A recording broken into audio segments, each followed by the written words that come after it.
무더기 상패 있는데 그거 괜찮아요? 무더기 상패 가능성 없어요? 라는 질문에 대해서 닥사가 없다. 가능성 낮다. 라고 했어요. 보도자료까지 냈는데도 불구하고 불안이 여전합니다. 알고라니 미국 김치코인 살생부 아니랍니다. 촬영 시각은 7월 4일 낮 12시 30분입니다. 자, 19일부터 얼마 안 남았네요. 가상자산 이용자 보호법이 시행이 됩니다. 때문에 이에 맞춰서 가상자산 거래 지원 모범 사례를 공개를 했습니다. 그걸 시행한다라는 건데요. 이걸 핵심으로 요약하자면 이 가상자산 거래 지원 모범 사례 요거를 이행하는 기구는 닥사입니다. 거래소 연합회죠. 거래소에 상장된 1,300개 가상자산 재심사에 돌입한다 라는 거라고 요약해 볼 수 있겠죠. 자, 이 내용이 모든 언론에서 아마 다뤘을 겁니다. 제가 대표적으로 파이낸셜 뉴스 걸 갖고 와 봤는데요. 요런 보도자료에 근거한 겁니다. 닥사에서 낸 보도자료입니다. 배포일시 7월 2일 오전 9시였고요. 가상자산 거래소 신규 기존 가상자산 거래 지원 관련 모범 사례 마련 및 시행이라고 해서요. 입장을 발표했습니다. 국내 가상자산 거래소 20개사와 닥사는, 저 20개사는 바로 뭐가 될까요? 코인 거래소입니다. 이 닥사는 원화거래소 연합체입니다. 거래소 간 공통으로 적용할 가상자산 거래 지원 모범 사례를 마련을 했는데 강조하는 게 뭔가요? 자율 규제의 일환입니다. 그러니까 자율 규제. 뭔가 잘못해도 페널티 없어요. 자발적으로 알아서 규제를 한다라는 거죠. 그거의 하나입니다. 모범 사례는 가상자산 거래 지원 심사와 종료, 그러니까 상장 폐지, 거래 지원 심사 절차, 상장 심사 절차, 정보 공개 등의 내용을 담고 있습니다. 자, 언제부터 시행되냐? 가상자산 이용자 보호 등에 관한 법률이 시행될 때, 그게 바로 19일이죠. 19일부터 시행이 됩니다. 다만 요게 아까 상장 심사라 그랬죠? 그럼 이미 상장돼 있는 애들은 어떡할 거야? 시행 당시 이미 거래 지원 중인 상장된 가상자산에 대해서는 시행일로부터 6개월 동안 심사를 진행한다라는 겁니다. 일단 상장된 애들은 세이프가 아니라요. 이미 상장된 애들도 6개월 동안 1,300개 정도 됩니다. 이들 코인에 대해서 각자 심사를 한다라는 겁니다. 닥사는 여기 그 보도자를 보시면요. 이 자율적 이걸 굉장히 강조해요. 아까 자율규제 일환이라는 말씀 드렸잖아요. 그런데 금융당국과 지속적으로 협의해 나갈 계획이다 라면서 자율규제 맞는데 그렇다고 금융당국이 배제되는 건 아니라 금융당국과 지속적으로 협의해 나갈 거다 라면서 명시해 놨습니다. 또한 이 모범 사례안은 최소한의 기준입니다. 결론적으로 판단을 하는 건 거래소 각자입니다. 추가 기준을 자체 마련하여 운영할 수 있습니다. 아무래도 가장 궁금한 건 상장 폐지 기준이죠. 이 관련돼서는 전에 블록미디어가 입수한 내용과 동일합니다. 전에 말씀드린 내용과 같고요. 전에 말씀드렸죠? 기준이 뭐냐? 형식적 요건과 질적 요건이 있다라는 겁니다. 형식적 요건은 계량적입니다. 객관적으로 뭔가 판단할 수 있는 거예요. 질적은 주관적입니다. 분기 1회 심사를 유지합니다. 자, 일단 분명히 나온 형식적 심사 요건 먼저 살펴보고 가겠습니다. 형식적 심사 요건은 크게 4가지로 분류가 됩니다. 각각은 또 2가지로 나뉠 수가 있는데요. 첫 번째가 발행 주체의 신뢰성입니다. 발행 주체의 신뢰성 부분에서는요. 바로 첫 번째가 공시입니다. 공시를 제대로 하고 있냐, 혹은 정당한 사유 없이 여러 번 번복 공시를 하냐 등등 공시에서 뭔가 문제가 발생했을 때입니다. 그리고 두 번째가 1-2가 바로 지갑입니다. 주요 지갑 정보가 확인되지 아니한 경우입니다. 그러니까 이 발행 주체의 지갑을 확인해서 이들이 혹시나 몰래 코인을 팔아먹고 있지는 않은지를 체크를 해야 되는데 지갑 정보 확인이 안 된다? 라고 하면 발행 주체의 신뢰성에 문제가 있는 거죠. 두 번째가 이용자 보호 장치입니다. 2-1번은 바로 가상자산 관련 중요 사항을 설명하는 것, 바로 예를 들어 백서를 말합니다. 이 백서가 확인이 돼야 되는데 백서가 제대로 확인이 안 돼. 혹은 뭐 백서 말고 뭐 다른 자료 있나요? 어쨌든 그 가상자산 관련돼서 내용이 담긴, 정보가 담긴 뭔가 문서가 있어야 되는데 그게 없어 라고 하면 문제가 되는 거고요. 2-2가 블록 익스플로러입니다. 이 블록 익스플로러는 코인이 어디에서 어떻게 이동을 했는지를 볼 수 있는 체크 포털이잖아요. 이게 바로 분산 원장에서 일어나는 거래를 확인할 수 있는 적절한 감시 수단이죠. 이게 있어야 됩니다. 우리가 이더 스캔 봐서 이더리움 기반의 코인들이 어느 지갑에서 어느 지갑으로 이동했는지를 볼 수 있잖아요. 그런데 그런 블록 익스플로러가 없다? 요거는 이용자 보호를 위배한다라고 해서 심사 요건에서 탈락되는 겁니다. 세 번째가 기술 보안입니다. 첫 번째가 바로 해킹입니다. 원인이 밝혀지지 않거나 치유되지 않은 해킹 등 보안 사고가 발생한 사실이 있는 경우. 자, 그런데요, 이게 보시면 해킹이 무조건 일어났다라고 해서 상패는 아닙니다. 원인이 밝혀지지 않거나, 그러니까 다시 말하면 원인이 밝혀진 해킹, 어떤 해커가 해서 문제를 해결했다 그러면 괜찮은 거예요. 않거나 치유되지 않은 해킹이죠. 어떤 해커가 해킹을 해서 해커를 잡아서 코인을 다 돌려받았다거나, 아니면 어떤 해커가 해킹을 했는지 이유를 밝히고 해당 해킹당한 부분에 있어서는 재단의 재원으로 메웠다라고 하면 이것도 괜찮아요. 그러니까 해킹이 단순히 발생했다는 사실은 아니고, 해킹이 발생한 이후에 사후 수습 처리를 어떻게 했느냐 여부에 따라서 상장 폐지를 할 수도 있고 상장 유지를 할 수도 있는 겁니다. 3-2가 소스 코드입니다.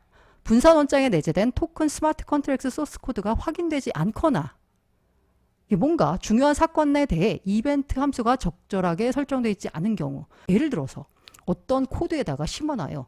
코인을 매수만 할 수 있고 매도는 하지 못하게. 왜 과거 덱스에서 거래되는 민코인이 이런 경우가 있어갖고 문제가 됐었죠. 이런 식으로 문제가 되는 소스 코드가 들어가 있어? 이러면 이것도 상장 폐지라는 겁니다. 네 번째가 법규 준수입니다. 그 첫 번째가 보자면요, 가상자산 사업자 또는 특수관계인이 발행한 가상자산. 그러니까 내가 거래소를 운영하고 있는데 내가의 거래소에 내가 발행한 코인을 상장시킬 수 없습니다. 아니면 특수관계인, 대주주이거나 아니면 뭔가 지분관계가 엮여 있거나, 어쨌든 상장이나 상장 유지 등에 영향을 미칠 수 있는 사람이 관련된 거래소다라고 하면 해당 거래소에는 해당 코인을 상장시킬 수 없습니다. 그리고 4-2가요, 바로 위법행위입니다. 위법행위에 사용할 목적으로 설계되었거나 실제 이러한 목적으로 주로 이용되거나 이용될 개연성이 있다. 요거 때문에요, 익명성 코인들이 상장 폐지된 겁니다. 왜냐하면 익명성 코인 같은 경우, 다크 코인 같은 경우에는 주로 불법 자금 유통 루트로 쓰일 수 있다라는 우려가 있기 때문이죠. 이렇게 크게 형식적 요건으로는요, 4가지가 있고요. 각각에는 2가지 세부 사항이 있습니다. 다만 그러면 비트코인은 어떻게?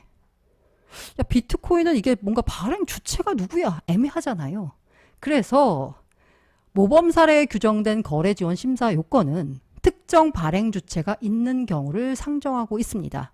비트코인과 같이 발행 주체가 특정되지 않은 가상자산의 경우에는 앞서 말씀드린 형식적 심사 요건이 충족이 안 됩니다. 그래서 국내 시장에서 거래되기 어렵습니다. 비트코인 같은 경우에는 형식적 요건을 충족해야 상장 폐지를 안 시키는데 아예 안 되잖아요. 발행 주체가 없기 때문에. 그래서 이런 경우에 있어서는 적격 해외 가상자산 시장에서, 그러니까 해외 거래소에서 일정 기간을 2년 이상으로 정했습니다. 2년 이상 거래된 가상자산의 경우 일부 심사 요건을 완화하여 적용하는 대체 심사 방안을 마련했다라는 겁니다. 그러니까 멀쩡하게 해외 거래소에서 2년 이상 거래됐다라고 하면 앞서 있는 여러 가지 요건들을 굳이 걱정 안 해도 얘는 상장 폐지 안 되겠구나 라고 생각하셔도 돼요. 다만 여기서 제가 이 자료를 보고 이거는 몰랐네 싶었던 건요, 적격 해외 가상자산 시장, 해외 거래소 어디를 말하는 거냐 있을 때요, 저는 거래량 기반으로 해서 큰 거래소, 바이낸스, 코인베이스, 바이비트 이런 거래소를 말하는 줄 알았어요. 거래량이 많이 나온. 그게 아니라 적격 해외 가상자산 시장 요건은 국제증권감독기구 이사회를 구성하는 국가에 소재하고, 진입규제, 감독당국의 감독검사, 거래지원 심사 등이 존재하고 해당국의 법화로 거래하는 시장을 의미한다. 때문에 코인베이스는 괜찮아요. 코인베이스는 달러로 거래하니까. 그런데 바이낸스 글로벌이요, 그러니까 우리가 흔히 거래하고 있는 바이낸스 거래소요, 이거는 바이낸스 글로벌입니다. 바이낸스 글로벌은요, 해당국의 법화로 거래하지 않아요. 글로벌이기 때문에 해당국이 없어. 네. 그래서 바이낸스에 상장됐으니까 괜찮겠다. 요거는 안 되는 거예요. 코인베이스에 상장됐으니까 괜찮겠다. 요건 되거든요. 그런데 바이낸스에 상장됐으니까 괜찮겠네. 요건 안 돼요. 우리가 흔히 이용하고 있는 바이낸스, 그건 바이낸스 글로벌이잖아요. 여기에 상장됐다라고 해서 요거 대체 심사 요건에 해당하지는 않는다라는 걸 말씀드리겠습니다. 박사가요, 별첨으로 해가지고 주요 Q&A, 투자자나 사업자들이 궁금해야 할 만한 내용을 정리를 해봤습니다. 몇 가지로. 자, 첫 번째가 모든 거래소가 이번 모범 사례를 적용해야 하나요? 라고 했는데 앞서 말씀드린 대로 이거는 최소한의 심사 기준입니다. 결국은 최종 판단은 거래소가 자체 기준을 마련해서 할 수 있습니다. 거래소의 기존 심사와 뭐가 다른가요? 거래소도 기존에 뭔가 심사를 했잖아요. 크게 달라지는 부분이 있나요? 라고 질문했어요. 답변은 뭐냐? 거의 비슷합니다. 모범 사례 심사 기준의 상당 부분을 이미 반영하고 있었다라는 겁니다. 이미 이 모범 사례 안에 따라서 해오고 있었다라는 거죠. 그러니까 달라지는 건 크게 없다라는 겁니다. 다만 그간 불명확했던 심사 기준, 절차를 개선한다라고 설명했습니다. 그럼 궁금한 거, 야, 그럼 이거 1300개 코인 다 재심사한다는데 이미 거래 지원 중인 가상자산 전부에 대해 재심사를 하는 경우 대량 상폐 우려가 있는데 가능성은 어떻게 되나요? 분명히 답변으로 이렇게 말했습니다. 아까 말씀드린 대로 23년 말부터 모범 사례의 주요 심사 항목 등을 선제적으로 적용해 왔다. 앞서 말씀드린 겁니다. 이미 해오던 것과 크게 달라지지 않았다. 때문에 대량 상폐 가능성은 없다. 이미 문제가 있는 일부 가상자산은 거래 지원을 종료하는 등의 조치가 이미 취해져 왔다. 실제로 5대 닥사 회원, 5대 원화거래소에서 1월부터 6월까지 상장 폐지된 건수가 39건에 이르렀다라는 겁니다. 이미 평가를 해서 문제가 되는 애들은 속가냈다라는 거죠. 게다가 새로운 모범 기준에 따른 재심사는 향후 6개월 동안 순차적으로 진행이 됩니다. 그래서 일시에 대량 상폐에 발생할 가능성은 낮다라는 겁니다. 분명히 말을 했습니다. 대량 상폐 가능성은 낮다. 그 밖에 제가 궁금한 질문 가운데 바로 6번째입니다. 거래 지원 모범 사례의 전문을 공개할 계획은 없는지. 제가 보여드린 요 내용이요. 요 내용들. 이게 전체가 아닙니다. 사실 보시기에도 아니 요 정도 가지고 뭔가 상장을 판단한다고 너무 섣불리 판단하는 거 아니야? 라는 생각이 드시죠? 맞습니다. 전체가 아니에요. 그래서 질문 가운데 뭐가 있냐면 전문을 공개할 계획은 없나요? 구체적으로 세세하게 보면 아무래도 더 도움이 될 거 아니에요. 에 대해서 닥사 측은 뭐라고 답변했냐면요. 거래 지원 모범 사례의 경우 부적격 요건에 한해 공개하고 있으며, 다시 말해서 앞서 말씀드린 형식적 요건 4가지 같은 경우에는 분명하게 나와 있잖아요. 사실 질적 요건은 조금 뭔가 주관적이기 때문에 판단이 어렵지만 종합적으로 고려하겠지만 요건 뭐냐? 부적격 요건입니다. 4가지 요건을 안 지키면 무조건 상폐예요. 그래서 부적격 요건에 한해서만 공개를 한 거고요. 나머지 내용의 경우에는 시장에서의 악용 소지로 인해 공개하지 않을 방침이다라고 했습니다. 만약에 상장 요건이 이러저러하다라고 해서 공개가 되면 일부 업체의 경우 이 프로젝트에 내실을 기하는 게 아니라 상장 요건에 맞춰서 이 뭔가 들고 가요. 그러면 투명하게 한다라고 했으니까 항의하는 거죠. 상장 안 시켜주면. 너네들이 제시한 상장 요건 이거 다 맞췄는데 왜 상장 안 시켜줘?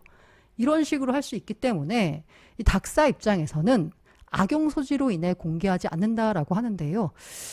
좀 아쉽긴 합니다. 아무튼 지금 공개된 건요. 요거 안 지키면 상폐라고 생각하시면 됩니다.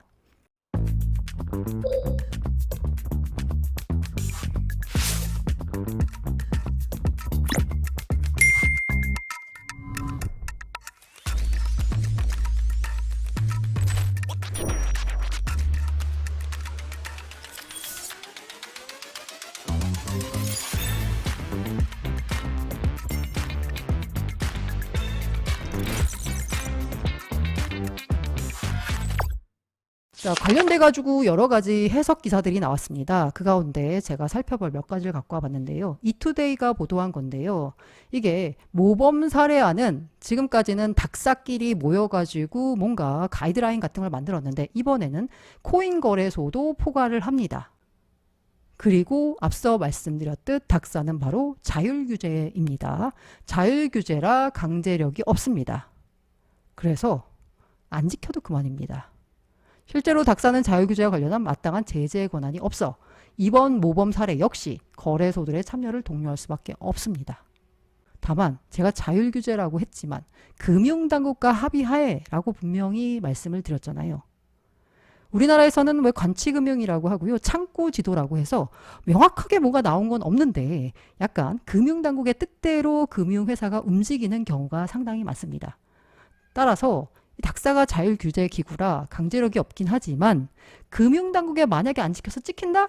라고 하면 아마 쿠션 쳐서 괴롭힐 겁니다. 예를 들어서 국세청 세무조사가 나온다거나 갑자기 뭐 관련돼서 털린다거나 금융당국에 찍혀서 쿠션 쳐서 괴롭힘을 당할 수도 있기 때문에 아마 지켜야 될 겁니다. 그래서 이런 비판이 나옵니다. 자율규제를 통해 규제하되 책임은 지지 않는다라는 지적도 나오고 있습니다. 이렇게 할 때 많이 하는 게 중간에 협의체를 두는 거거든요. 이 정부로서도 직접 개입을 하게 되면 모든 일어나는 사건 사고에 대해서 정부가 책임져라 라는 말이 나올 수 있으니까 정부로서도 부담이 되니까 중간에 협의체를 둔 겁니다. 여기서 문제를 정부가 조율하면서 닥사를 옆구리 쿡쿡 찔러서 금융당국과 합의하에라고 분명히 말씀드렸잖아요. 문제가 발생했을 때 직접적으로 책임을 지지 않겠다는 의미다. 그래서 업계 관계자는 형식적으로는 자율규제지만 이걸 자율규제라고 할 수 있을지 의문이다. 게다가 아까 제가 처음에 출발할 때 닥사뿐만이 아니라 코인거래소도 포함이 됐다라고 했잖아요. 그 포함된 것도 어떻게 보자면 정부의 의지가 반영된 결과다라는 겁니다. 닥사 입장에서는 사실 별로 받아주고 싶지 않았을 거예요. 하지만 정부가 야, 다 포괄해 라고 하니까 이렇게 모범 사례안을 만든 거죠. 그리고 궁금한 거 무더기 상패 없다고 분명히 아까 닥사가 낸 보도자료에 Q&A 항목 중에 하나가 그거였어요. 무더기 상패 있는데 그거 괜찮아요? 무더기 상패 가능성 없어요? 라는 질문에 대해서 닥사가 없다. 가능성 낮다. 라고 했어요. 보도자료까지 냈는데도 불구하고 불안이 여전합니다. 그러다 보니까 심지어는 한국경제는 단독이라고 해서요. 부적격 시 바로 상패 아니다. 라는 기사를 냈어요. 왜? 불안감이 여전하니까 이런 기사까지 나온 겁니다. 보도자료에 떡하니 가능성 낮다라고 명시했는데도 불구하고요. 거래소 입장은 일관됩니다. 뭐냐? 그동안 각 거래소가 진행해온 방식을 크게 벗어나진 않을 거다. 대량 상패 가능성 낮다라는 겁니다. 앞서 말씀드린 Q&A에서 나온 답변과 크게 다르지 않습니다. 그럼에도 불구하고 이런 기사가 나오는 건 그만큼 투자자들이 불안해한다라는 거죠. 근데 저는 사실 무더기 상패 요거는 가능성은 낮게 봅니다. 그것보다는 오히려 실효성이 더 걱정인데요. 일단 형식적 심사 요건에 유통량 위반, 해킹 문제 등이 있으니까 요거 문제는 바로 잡힐 것 같아요. 그런데 실효성이 걱정입니다. 앞서 말씀드린 기준, 이거 실효성이 모호합니다.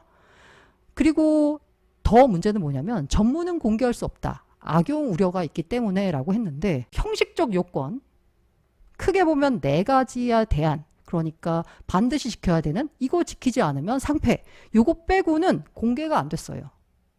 게다가 그마저도 공개된 일부 요건은 금융당국 관계자가 모호하다라고 표현할 만큼 완성도가 낮은 상태다.